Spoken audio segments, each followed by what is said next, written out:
Prioritizing your goal by knowing your journey. Everything's unfolding as it should. Hello, and welcome to another Workflow Devotion with Darrell and Arlene. I'm Dr. Darrell Gadsden, and welcome to another Workflow Devotion. Welcome to this wonderful Friday, this sunshiny Friday in this wonderful state of Florida. I'm looking so forward to this particular weekend. Not that I don't look forward to others, but this weekend is a weekend of sunshine, a weekend of celebration. Not that this weekend is any different from any other. Just the mere fact that God has allowed me to be able to be here makes me want to look forward to the weekend that's in front of me. It makes me want to look forward to the life that's in front of me. So today we're going to continue our topic, our conversation on prioritizing goals. Prioritizing goals. This continuation is going to be talking about the journey in your process of prioritizing your goals. Well, this morning when I got up, like a few mornings that I've gotten up, I got up, I went outside, and I have a tire on one of my vehicles that has a very slow leak in it. So every morning when I get up, I go out to this vehicle, I hook up my compressor, I pull the cord out, the air hose out, and I put air into this tire. It's the same tire. It goes down every day. It holds up overnight, but by the next morning, if I have not put air in it, it's flat again. It's nothing wrong with the vehicle. There's nothing wrong with the rim of the tire, but the tire itself has a slow leak somewhere in it. But every day I continue to get up and I continue to put air in it. The air is fine that goes into the tire, but because of the slow leaks, because of something having somewhere in the tire, there's a hole that's allowing the air to seep out. Every morning I have to go through that same process in order to make sure that I can get to my destination and return, because of the fact that there's a slow leak in the tire. What is my ultimate goal? My ultimate goal is to not have a tire that's constantly leaking. Because if I was on a long trip, and unless I was stopping on a regular basis, that tire might somewhere down the road put me down. So the end goal for me and this tire would be for me to replace the tire, to get the tire repaired so that I don't have that problem. Well, in our lives, there are slow leaks that are going on within our lives, within the preparation of preparing ourselves for our goals. We have slow leaks that are going on in our own lives. And instead of repairing the leak, instead of repairing the problem, we tend to continue to patch the leak up, patch up the problem, and it doesn't solve the issue. Well, as we are now trying to prioritize our goals, as we are now trying to pay attention to the journey that we're going through to get to some sort of an end, we must start thinking about, what do I need to do in this preparation? And in order to think about that, in order to talk about it, I'd like for you to go to a scripture. The scripture that's being done by this wise man, one of the wisest men that has ever lived, that the Bible talks about constantly, and that is we're going to the book of Proverbs. And let's go to Proverbs. We're going to go to Proverbs, the 16th chapter. We're going to read the first 6 verses. We're more concentrating on verses 1 through 4, but I'm going to read all 6 of those verses. So if you'd like to read along with me, this is an opportunity to go ahead and to pull up that scripture. And remember, this is workflow devotion. This is our devotional time. So we're going to be talking about this scripture just briefly in terms of preparing or being prepared or prioritizing our goals and being prepared for the journey that we're about to enter into. So here's what Solomon wrote. He says, "The preparation of the heart in man and the answer of the tongue is from the Lord. All the ways of a man are clean in his own eyes, but the Lord weigheth the spirit. Commit thy works unto the Lord, and thy thoughts shall be established. The Lord hath made all things for himself, yea, even the wicked for the day of evil. Everyone that is proud in heart is an abomination to the Lord. Though hands joined in hand, he shall not be unpunished. By mercy and truth, iniquity is purged, and by the fear of the Lord, men depart from evil."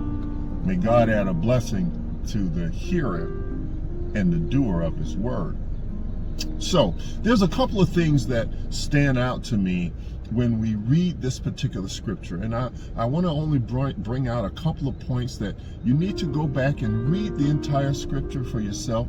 Understand that these little experts or these little tidbits that Solomon is giving, it's like thoughts within a thought, thoughts that build upon the thoughts that were going out. He's sitting and he's thinking and he's being told these things and he's writing them down. They don't seem to all come together unless you sit down and sort of put yourself in the mindset of where Solomon was at that particular time.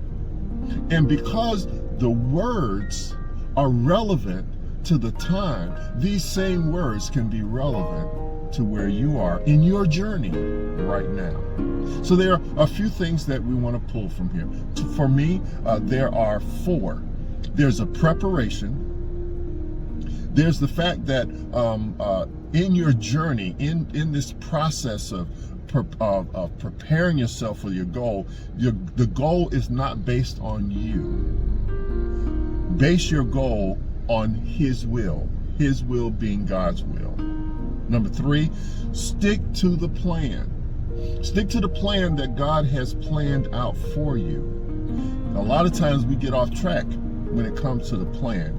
And 4th, it's not your plan. Let's go to this. Okay, all right. So prepare. Fail to plan. When you fail to plan, you plan to fail. How many of us have heard that so many times? You have to literally start to think about where you're going, how you're going to get there, what's needed, how much gas I need. Do I need to put air in the tire so that I can get there? Have I did all the necessary things? If I plan to fail, I fail. If I fail to plan, I will at some point lose. Again, it says, if you fail to plan, then you can plan to fail. Second, that was actually in verse 1. That's in verse 1. The preparation of the heart of man, in man, and the answer of the tongue is from the Lord. You have to prepare. You have to go to him, go to God, and allow him to direct your path. Number 2, base your goals on his will.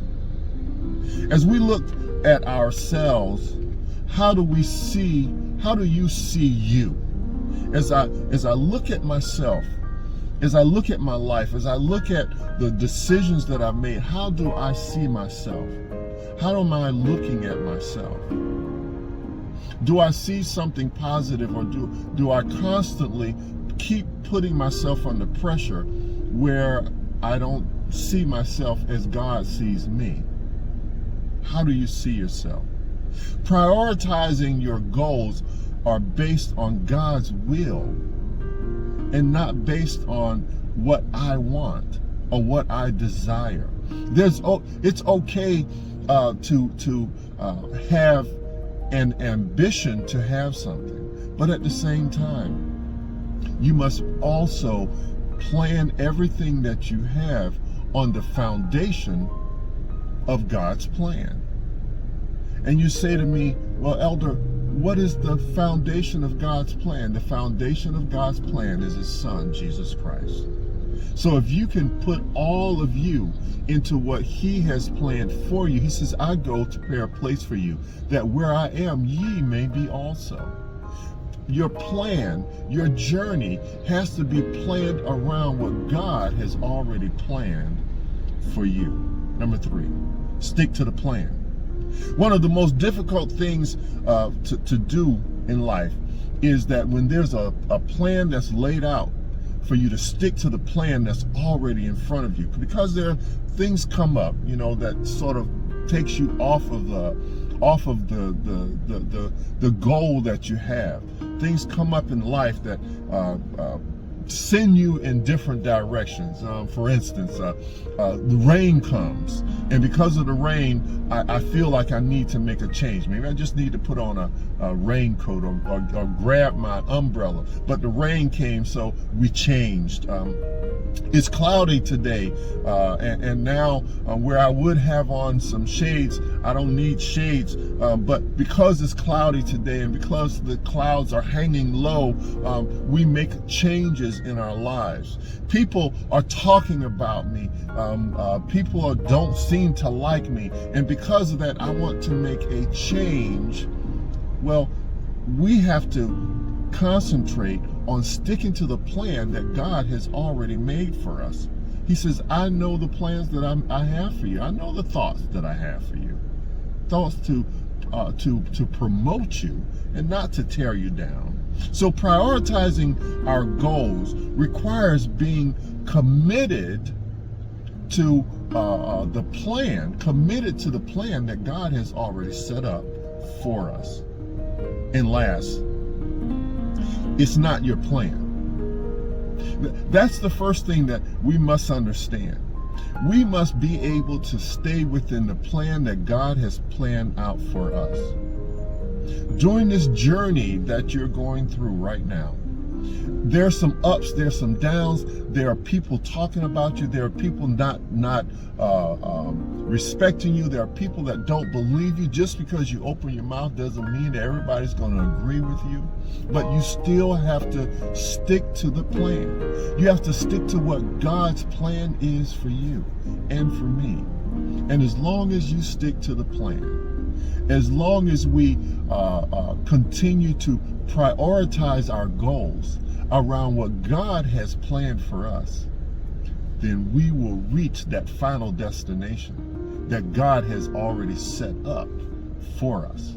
Because He said in His Word, I know the plans that I have for you. Plans to prosper you and not to destroy you. In the 5th and 6th verse, Proverbs again says, everyone that is proud in heart is an abomination to the Lord, though through hands joined in hand, he shall not be unpunished. By mercy and truth, iniquity is purged, and by the fear of the Lord, men depart from evil. Enjoy the journey. Respect the plan. Prioritize your goals based on what God has planned for you. Enjoy your weekend. May God bless you. May heaven continue to smile on you. Until Monday, see you then. Bye.